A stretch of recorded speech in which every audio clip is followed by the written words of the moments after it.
समय की बात है। एक राज्य में एक प्रतापी राजा राज करता था। एक दिन उसके दरबार में एक विदेशी अंगतुक आया और उसने राजा को एक सुंदर पत्थर उपहार स्वरूप प्रदान किया। राजा वह पत्थर देख बहुत प्रसन्न हुआ। उसने उस पत्थर से भगवान विष्णु की प्रतिमा का निर्माण कर उसे राज्य के मंदिर में स्थापित करने का निर्णय लिया और प्रतिमा निर्माण का कार्य राज्य के महामंत्री को सौंप दिया। महामंत्री गांव के सर्वश्रेष्ठ मूर्तिकार के पास गया और उसे वह पत्थर देते हुए बोला, महाराज, मंदिर में भगवान विष्णु की प्रतिमा स्थापित करना चाहते हैं। 7 दिवस के भीतर इस पत्थर से भगवान विष्णु की प्रतिमा तैयार कर राजमहल पहुंचा देना। इसके लिए तुम्हें 50 स्वर्ण मुद्राएं दी जाएगी। 50 स्वर्ण मुद्राओं की बात सुनकर मूर्तिकार खुश हो गया और महामंत्री के जाने के उपरांत प्रतिमा का निर्माण कार्य प्रारंभ करने के उद्देश्य से अपने औजार निकाल लिए। अपने औजार में से उसने एक हथौड़ा लिया और पत्थर तोड़ने के लिए उस पर हथौड़े से वार करने लगा, किंतु पत्थर जस का तस रहा। मूर्तिकार ने हथौड़े से कई बार पत्थर पर किए, किंतु पत्थर नहीं टूटा।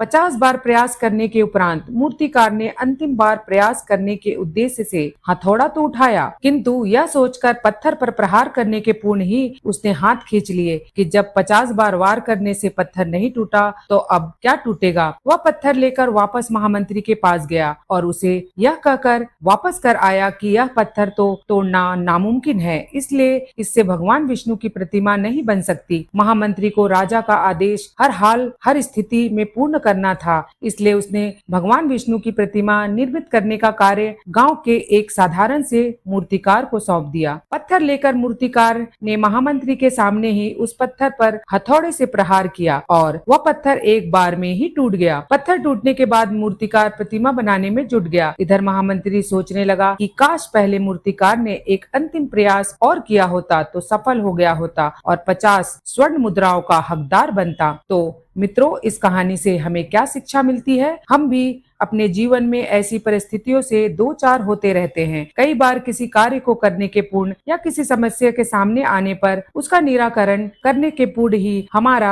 आत्मविश्वास डगमगा जाता है और हम प्रयास किए बिना ही हार मान लेते हैं। कई बार हम एक दो प्रयास में असफलता मिलने पर आगे प्रयास करना छोड़ देते हैं, जबकि हो सकता है कि कुछ प्रयास और करने पर कार्य पूर्ण हो जाता या समस्या का समाधान हो जाता। यदि जीवन में सफलता प्राप्त करनी है तो बार बार असफल होने पर भी तब तक प्रयास करना नहीं छोड़ना चाहिए जब तक सफलता नहीं मिल जाती। क्या पता जिस प्रयास को करने के पूर्ण हम हाथ खींच लें वही हमारा अंतिम प्रयास हो और उसमें हमें कामयाबी प्राप्त हो जाए। तो दोस्तों, आपको ये कहानी कैसी लगी? अच्छी लगी तो please like, comment and subscribe करना ना भूलें। धन्यवाद।